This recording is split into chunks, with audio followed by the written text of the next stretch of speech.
Hello there, Chris from C&G Bricks here with the best way to effectively sort LEGO pieces.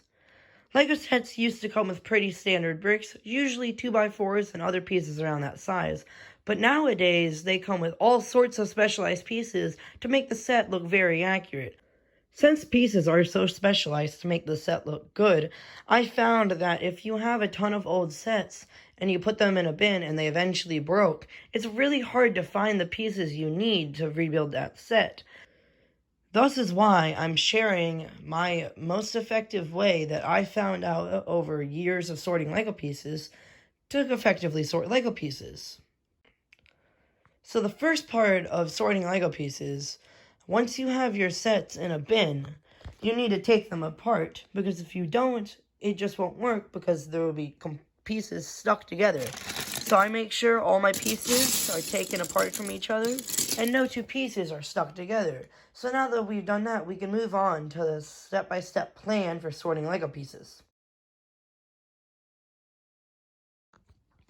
So step one of sorting LEGO pieces is you take a measuring tool like this, red Solo cup, and the reason we do this is that way you could get enough pieces to be able to sort it, but it's not too much to where it's hard to sort and takes too long. It's not too little to where it doesn't do damage on the bucket.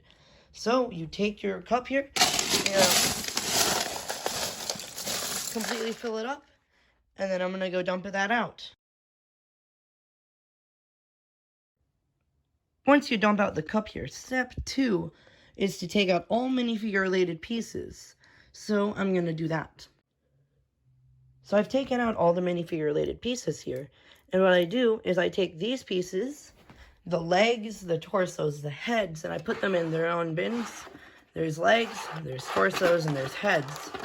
So once you do that, what I do is I take the capes and I put them in a bag.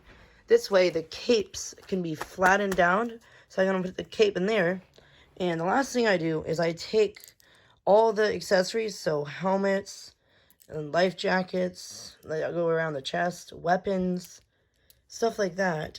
And also flippers for their feet and tools. And I put that in there. So once I've done that, it's time for the next step. So the next step is to take out all large and special pieces. This is so we could sort the smaller pieces without having to get in the way of these pieces.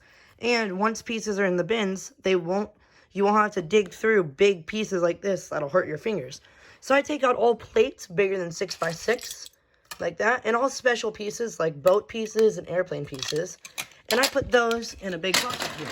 So once you do that, you can do the next step. So the next step is to take out all tire and wheel pieces. This is so all the tire and wheel pieces don't clog up the color bins.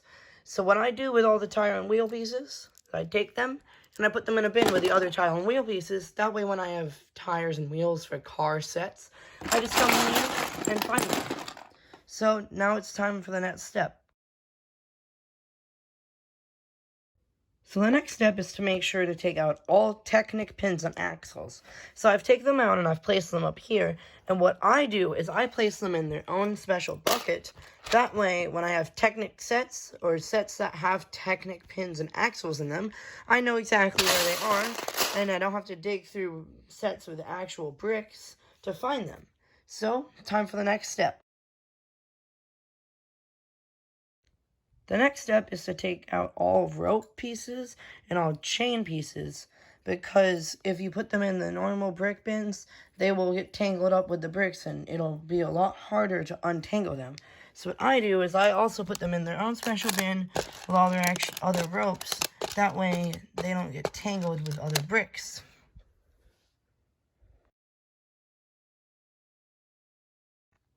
Next, you have to take out all pieces that shoot. So I took out stud shooters, flick fire missiles, spring-loaded shooter rounds, and these old Technic pieces, and any other pieces that you may find. And I just put them in their own bin. That way it's much easier, and I could just keep them all there and not have to dig through giant bins to find them. So now that you're finally done filtering out the pieces, the next step is to actually sort the pieces into different colors. So once you do that, I use temporary paper plates to put pieces on until I put them in their larger bins. Once you're done putting your pieces onto the paper plates, I'd recommend putting them in a bin or a container. That way they don't get dust on them and they don't get bugs on them. Also, if you put them in a container or a bin, they will stay in very good condition as long as you put them there in very good condition. So, if you liked the way I told you how to sort pieces, please give this video a like, and if you want weekly LEGO videos from C&G Bricks, please consider subscribing. Thank you, and have a good day.